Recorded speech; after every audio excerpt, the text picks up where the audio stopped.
Thank you very much, and good evening, everybody. One of my hats is the role of Vice Chair to the Susan Trust, and the intention tonight is to give you an update on our project to restore Susan.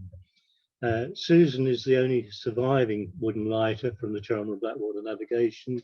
She was the only lighter to have an inboard engine on the navigation, but her design goes back really to medieval times, to the earlier lighters that were used along the coast. And so she's of considerable maritime interest. And she's also a designated vessel on the National Register of Historic Ships. So Susan Trust is a partnership of experienced organisations, namely the Chelmer Lighter Preservation Society, the Inland Waterways Association, the Chelmer Canal Trust and Chelmsford City Council. And all those parties have had a previous involvement or particular interest with Susan. And the aim of the Trust is to raise funds to restore, maintain and operate Susan, to organise her restoration, ensure her future operation and maintenance, and promote her existence, history and future, and also that of the navigation. For those that don't know Susan, this is a view of her taken in 1997.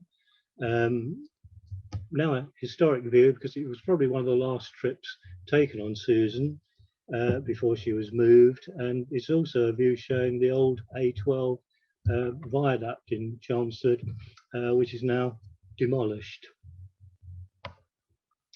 And if we look back at the early days of the navigation, the lighters originally, when the canal opened in 1797, were horse-drawn lighters.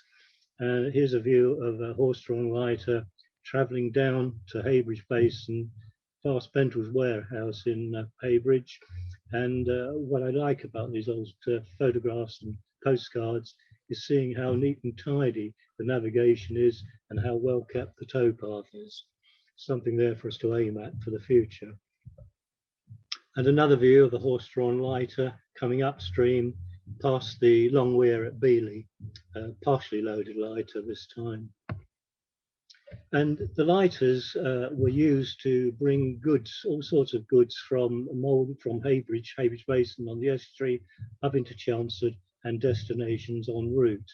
And what was happening in the earlier days, this is a view in 1955, dismasted Thames sailing barges were actually used as lighters to unload the coastal vessels in the estuary and bring the timber here into Heybridge Basin, and then it was transferred again onto the lighters for the navigation journey up into Chelmsford. So quite a labour-intensive transport system, which was in operation right through until 1972.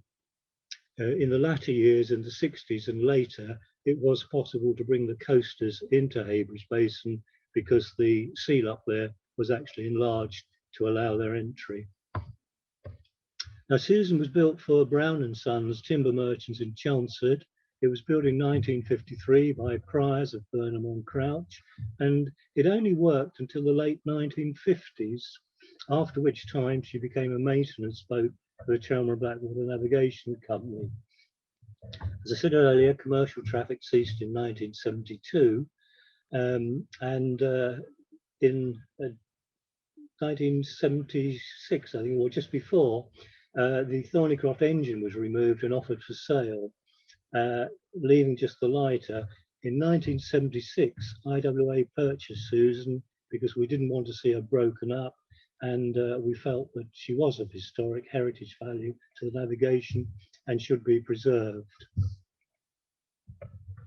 This is a view in 1976 when IWA had taken ownership. It was a time when I became involved with Susan, as they say, because that's me standing on board her at the coal wharf in Little Baddow. And the timber lighters, I said previously that Susan was the only lighter with an inboard engine. One of the problems with the design of Susan was that the inboard engine and propeller took up quite a large section of the vessel. so that the load that she carried was less than you were carrying on the horse-drawn lighters.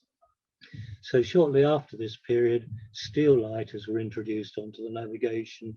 This is Julie, the surviving lighter that we have with the steel construction, which is used by Essex Waterways as a maintenance vessel. In 1979, the Chelmer Lighter Preservation Society was formed, and they purchased Susan from IWA in order to preserve her in working order.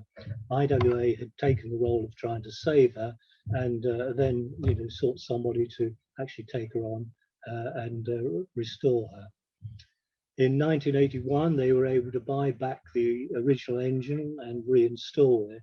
And then they set up a series of working parties, regular working parties, to maintain and actually work on her and start restoration work. They also provided volunteers to operate her for events on the navigation.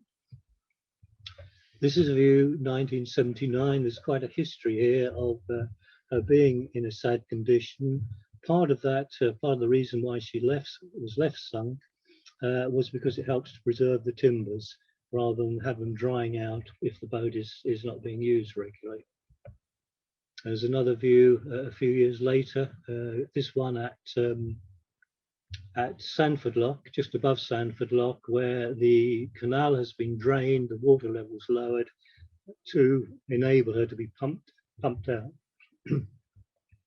And another view taken at Sandford with her pumped out and ready here, I think, for the canal levels to be reintroduced. But again, a few years later, here she is seen on the other side of the canal at Sandford, and in a pretty sad state once again. And I do remember about this time the navigation manager saying, we don't really want Susan on the navigation. It's a liability. We'd like to get rid of it. But the Lighter Preservation Society continued with their efforts. Here they are seen operating her. You can see she's in pretty good condition. The work they've been doing is obviously work that's continuing while they're traveling the navigation. And here's part of their team in a shot which quite nicely shows the original Thornycroft engine, which was obviously operating her at that time. By 1984, Susan was again in need of major repairs, bearing in mind this is a working timber lighter, always requiring work to be done. The ownership was transferred to Passmore Edwards Museum, which was part of the London Borough of Newham, who also operated sort of youth training sessions, etc., on the navigation, and always had an interest in the navigation. Some Essex County Council funding was found. I can remember funding coming from, I think, their Windmills and Watermills fund to help restore her, and she was repaired at Cook's at Malden in their boatyard, and then moored on the salt flats at Malden. And this is a view of her. I can't quite see the date on the top of that. I think it was 84 on the chocks in their yard with the side planking removed, ready for replacement.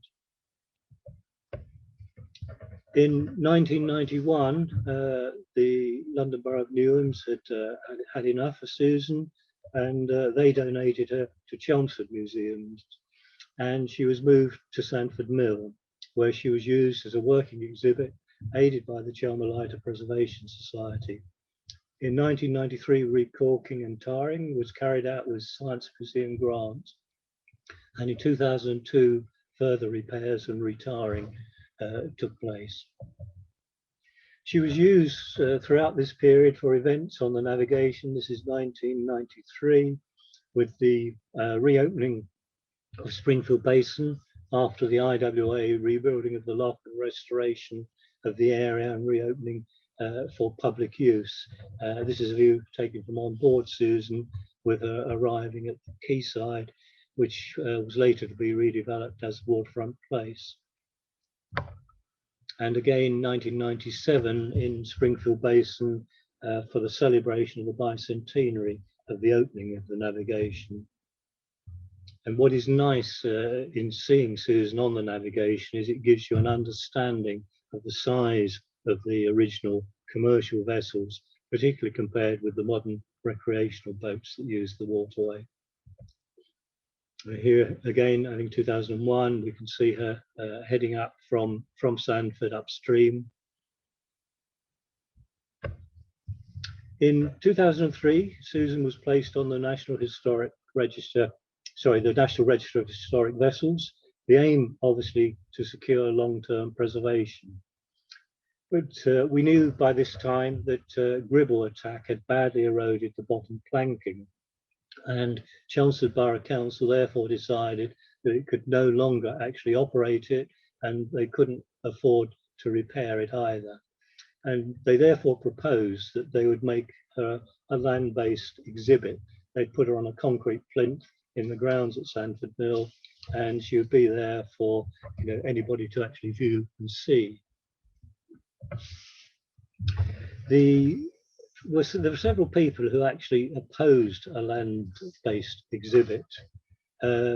We felt that if it was just stood on a concrete plinth, it wouldn't be maintained, it would gradually fall to bits, and that would eventually be the end of Susan. So in 2005, the Susan Trust was formed.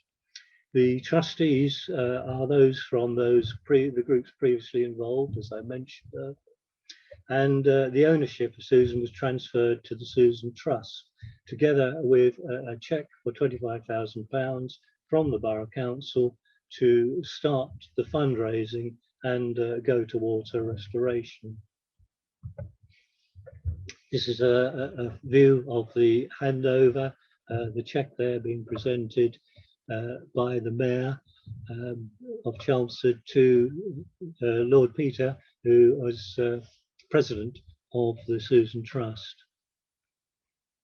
And you can see Susan in the background on her mooring at Sandford Mill, because part of the agreement, the deal with the Borough Council for taking on Susan, was the fact that we would have ongoing use of the mooring that she normally occupied at Sandford Mill on the back stream.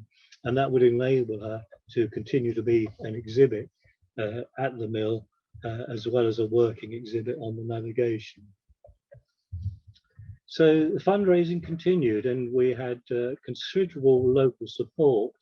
We made an application to Heritage Lottery Fund, which was unsuccessful. They were oversubscribed. We tried again later, but their funding was all at that time going into the Olympics. By 2009, we realized that repairs were urgent, that we couldn't wait to complete raising the funding for the whole of the restoration.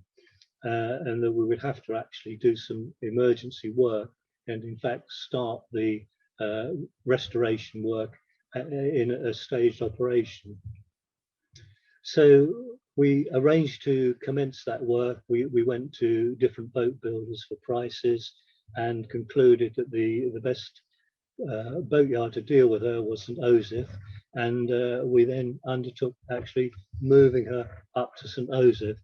And this is a view taken at that time, 2010, the interior of her. And if you look at the centre, that's the centre keelson.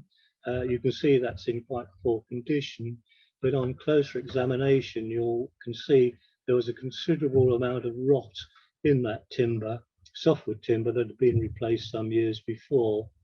And if you look at the vessel here, when we're about to start moving her up to St. Osoph, you can see a slight curvature in that keelson.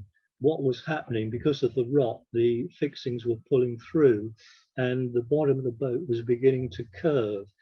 And we were extremely concerned that if left unattended, she would actually break her back and then we wouldn't be able to move her. This is a view as we're leaving Sandford for the journey to St. Osoph, and I think this one also shows a little more clearly that bowing that you can see on the centre keelson. So Essex Waterways provided us with a towboat to take her down the navigation. And here we are en route at Paper Mill, where we stopped for a lunch break. And you can see David here, our treasurer, actually busy making sure the bilge pump is working, because she was taking on some water as we went downstream, and the leaks seemed to be getting worse as we were moving it. Carrying on downstream towards Haybridge, passing Julie, the steel lighter at Hoe Mill, and into the sea lock at Haybridge Basin, where we waited for the tug to arrive from St. Joseph and tow her up to St. Joseph to the boatyard there. You can see here the crew from the tug about to drape a tarpaulin over the front of the boat. She was leaking quite badly at the bow, and whilst we had several pumps on board, we were a little bit worried about the journey up the estuary. So they draped the tarpaulin over the front. As the boat moved, it pushed the tarpaulin against the gaps in the hull and helped to seal those to a little extent and enable a safe journey.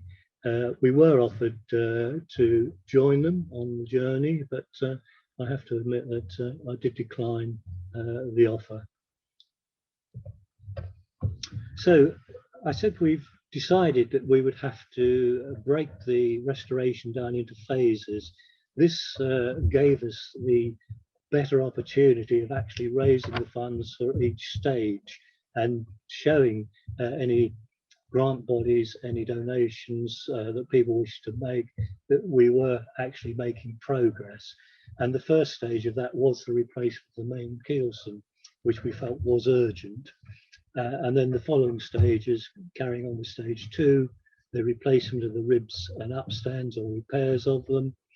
The third stage, the chine planks, propeller tunnel frame. We broke the next stage into two because they're quite large sections of work. The shear strakes on 4A and replanking the sides, and then 4B replanking the bottom. Stage 5 would be the gunnels and the superstructure.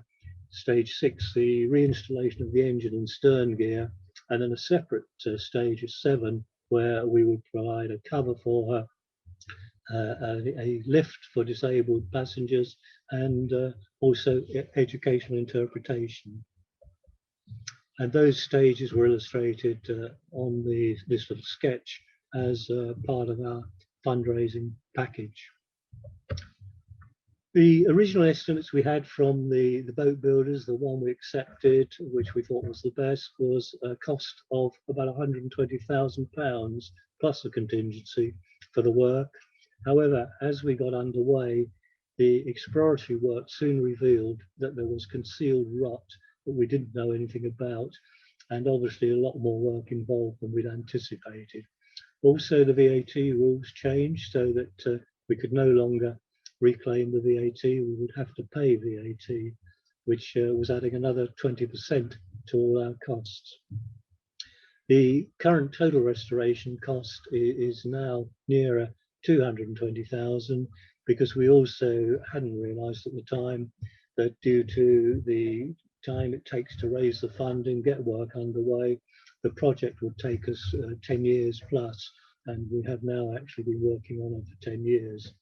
And then the stage 7, the separate scheme, probably another £20,000 to actually complete that. So here we are, 2010, Susan in the dry dock at St. Joseph, and the centre keelson removed, ready for installation of a new one. And you can see from sections of that keelson that was removed, the extent of the rot that was in it, and causing the problems with the bottom of the boat. And here's the new keelson installed. It was made from green heart, salvaged green heart, so it's recycled, a lovely straight piece of timber that will now hold the bottom of the boat really firmly in place. You can see in this shot the condition of the side planking and the lower side planks at the bottom, the chines, very poor condition. And this is a view taken at the bow.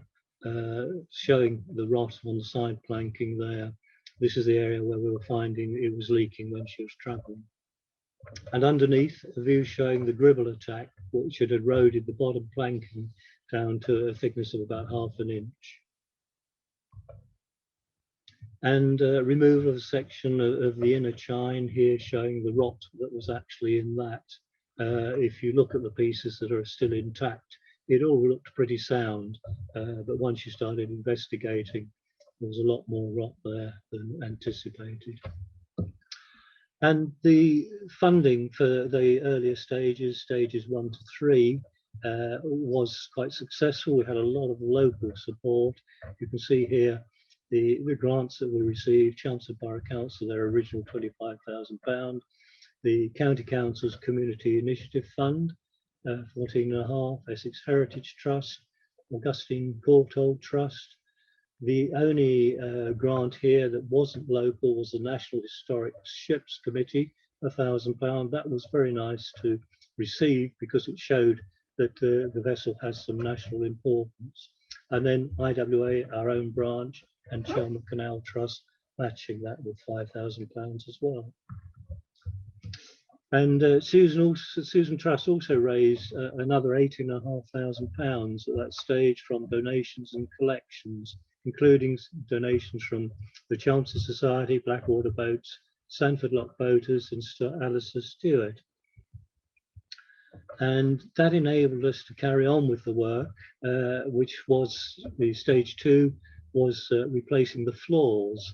The floors are actually the timber ribs on the bottom of the boat. Initially it was thought, well, there's only a few of those that will need replacing. They all look in pretty good condition. And this is the first few being replaced. But then once you started removing the inner chine, you could actually expose the joints of those floor timbers with the vertical studs on the sides. And it was those joints where we found there was considerable rot that had been concealed, and they'd also got steel bolts which had rusted and aggravated the rot. So in the end, we ended up having to replace a lot more of the floor beams and the side struts than we'd anticipated. And you can see in the foreground on this slide, one of the original floor beams and side struts, which was retained, but even that not in perfect condition. And that was, as I say, one of the better ones. So a few shots at that time, 2014, of work underway. You can see there the number of side struts, beams that are having to be replaced. And another view showing the extent of that work with just 1 or 2 of the original ribs left. And then a view showing the bottom chine, the outer chine actually being formed. These are planks that all have to be shaped to fit the profile of the hull. And a view of the front, the stem, actually being formed as well.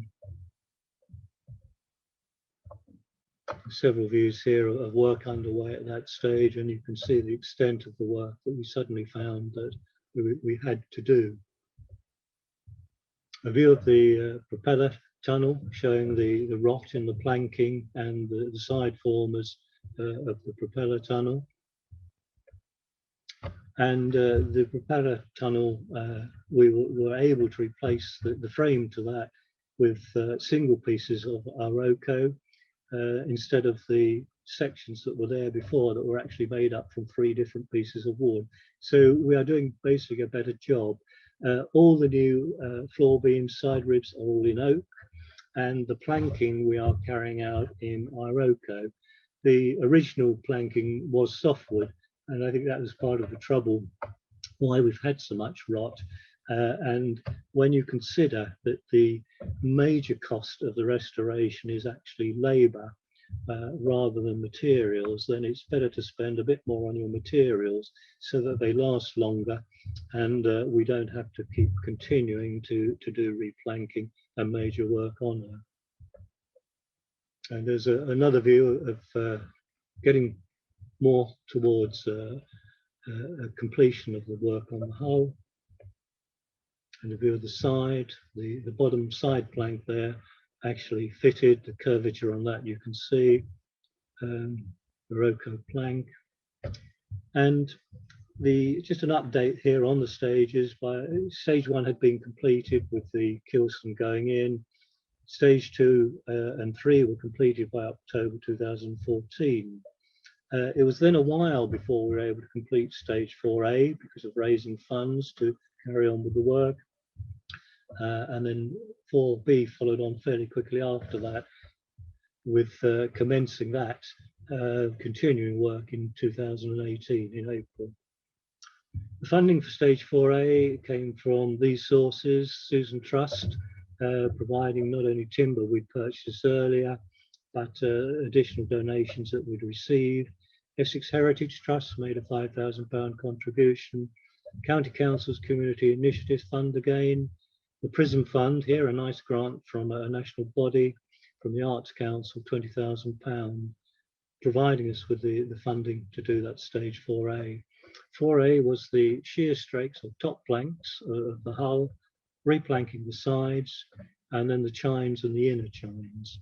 And here's a view again of 4A, the top of the chines there actually top plank in place, curved and ready for the fitting of the rest of the planks. And here again you can see towards the bow of the boat, the curved Iroko that has to be steamed and fitted to the shape of the hull, and the same at the rear of the boat here. These planks were actually steamed in bags in place, so that they were able to be fitted to the curvature very accurately, and then the bag was removed and the planks actually fitted. By using that method, here's the one with the bag just removed, we were able to use long planks and actually avoid having to joint them in too many places. And here's a view of the planking, the side planking towards the bow, complete apart from plugging the fixings and then caulking. And another view taken further down the side of the hull. And stage 4A again, a view inside the boat showing that she's beginning to get a little bit more ship shape at that time. So we were able to then start stage 4B, replanking the bottom and replanking the propeller tunnel. The estimate for 4B was £33,000, 33,300. And one of the problems with stopping work is that you then find that your boat builders have actually taken on another project.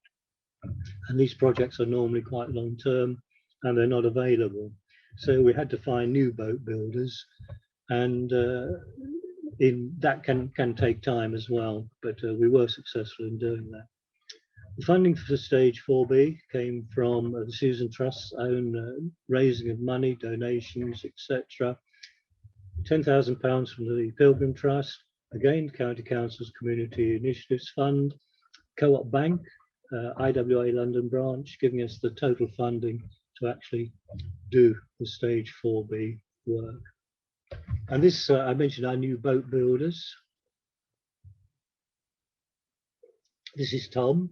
Tom had been working at St. Joseph under the direction of other boat builders, but he was very keen to take on a project himself, and we took him on to continue our restoration work and take responsibility for it.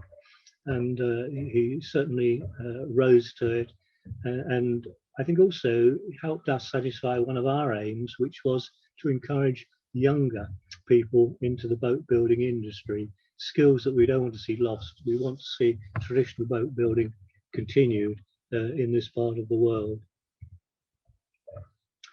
A view of the underside, ready for the bottom planking, the center plank in place there. These again are Iroko planks. You can see they have all been rebbited rather than butt jointed. That is a change to the original specification. It's an upgrading because again we are trying to achieve a much more watertight hull, a better job than the original. but basically all built to the original design otherwise.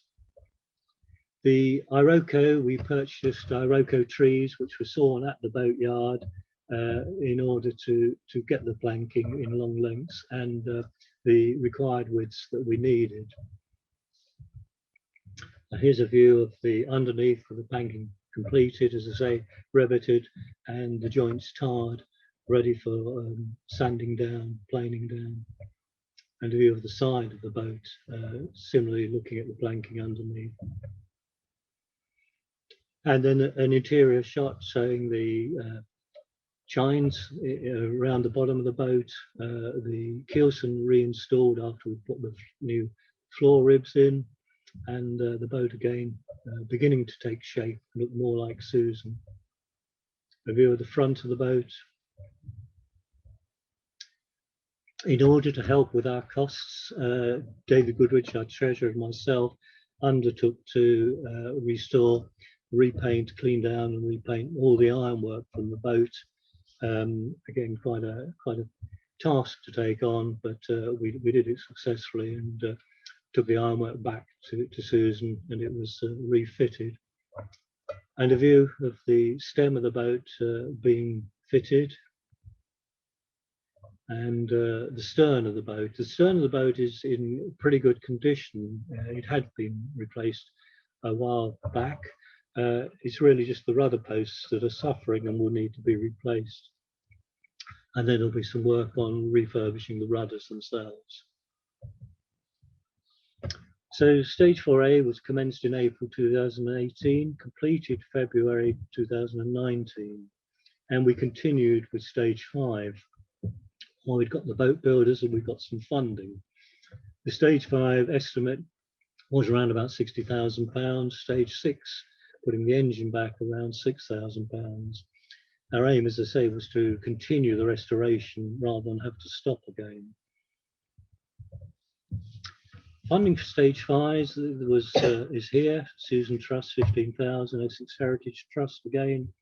The Association for Industrial Archaeology, this was a very nice grant, £20,000, and Garfield Weston, £10,000.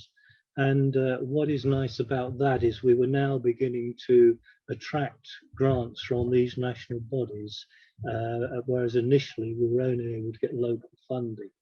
But on the current work, we are partway through stage 5 at the moment. We still have a shortfall of around about £10,000 to £12,000, and we are at the moment having to stop work until we've actually raised that money and can continue. We will be out of funds. But this is a view of the work we have done on stage 5 with the gunnels, the top of the boat, the ribs cut down, ready for the fixing of the gunnel top plank. You can see there the other timbers, the inner chines all in place, the ironwork as well. Here the gunnels, the top planks of those have been fitted. We do suffer a bit from pigeons in the dry dock, which is the markings you can see on those, unfortunately. And a view inside showing those gunnels complete. Propeller tunnel being planked in the foreground, and the sub keelsons either side of that tunnel. Ignore the one on the right, there's a piece of Iroko planking laid against that, but the sub keelsons also in place. And here's a view of the propeller tunnel, partially complete, and waiting for the weed hatch to be installed. And the dead wood here fitted on top of the propeller tunnel. This has to be drilled to take the prop shaft, because the engine sits just 4 of this. The prop shaft obviously is positioned in the tunnel so that it doesn't project below the floor of the vessel. And a view of the stem at the bow, nearing completion, and the stem itself shaped up and nearing completion. So a view as she is currently, the gunnels covered to protect from the pigeons. And I mentioned the weed hatch. This is a view of the stern of the boat prior to restoration, when she'd arrived at St. Joseph, showing the weed hatch. The weed hatch, when we removed it, was in very poor condition. We had hoped to refurbish it, but the ironwork was so eroded that we've had to actually have a new weed hatch built. This was done by Polton Engineering. We were able to salvage the lid and weld it up. You can see here it's got some fractures in the welding, but that's now been restored.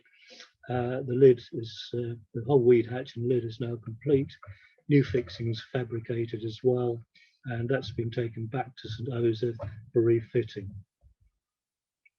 The original engine for stage 6 is in the Sanford Mill Museum, where it's been an exhibit while the restoration's been going on.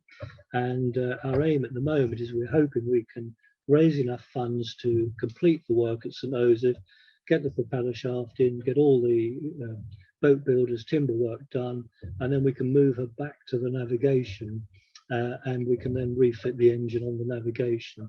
By doing that, we'll be saving on dry dock charges, because all the time she's in the dry dock, we are paying charges for the storage and use of the dry dock. And if work isn't going on, that's quite disappointing. So our funding to date, with grant monies, we've raised 140,500. The Susan Trust has raised another 69,000 in donations and talks, etc. So to date, we've raised a total of 209,500. I said earlier, we think we've got a shortfall of 10 to 12,000 pounds to finish stage 5. It's very difficult to estimate these costs because it is mainly man hours that we're now paying for. You know, most of the materials have been paid for, and it's always difficult to know quite how long some of these jobs are going to take. It is very much a boat builder's skill, and we are in their hands. But if we can raise that and get her back to the navigation as soon as possible, that's now our aim, where we can then reinstall the engine. And we are hoping that we'll get her back to the navigation this year. That would be great. As I say, it is a bit of an unknown. I mean, the work to be done is sort of the plugging of the fixings, it's the caulking, it's the painting of the hull, fitting the propeller shaft, it's the work on the rudders, etc. So we've broken the back of the work. I mean, it has been a long haul, but we are getting there at last, and it's now really just down to this final push to complete the restoration work, get her back to Chelmsford, and get volunteers operating her and then maintaining her in the future, which should be a lot easier after the restoration work. So once we're back on the navigation, we intend to use her for public trips. We intend her to be continue as an educational exhibit at Sanford Mill. The local council, Chelmsford City Council, are formulating plans for the future of Sanford Mill and a nearby country park, and we think that, you know, she is an important part of what will happen there in the future. We want it to be a mobile visitor interpretation centre. We want to provide in stage 7 a cover for her to protect her from leaves and water. We know we'll have to do regular retiring of the hull, and we intend, as I said, to continue using volunteers for the operation and maintenance. So our fundraising continues to try and make that final push. We're nearly there. You can find out more about our project on the website, our Susan Trust website. We're hoping we can add your support. If you are able to support us or make a donation, that can be done online via local giving or by ourselves. So thank you all very much for your interest.